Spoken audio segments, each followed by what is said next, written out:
پر زور دیا گیا ہے، لیکن بلی کی اہمیت اس وجہ سے زیادہ ہے کہ بلی میں اللہ نے ایک خاص طاقت پوشیدہ رکھی ہے۔ پیارے دوستو، ایک روایت میں ہے کہ ابوبکر صدیق رضی اللہ تعالیٰ عنہ کو پورے بدن میں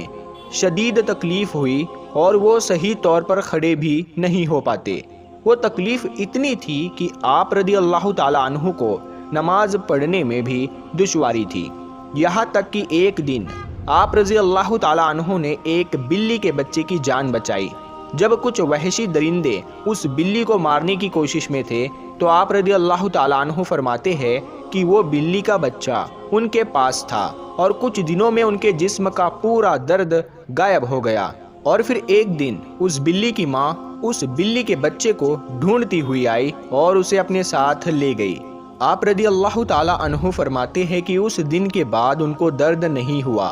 آپ نے یہ واقعہ فرماتے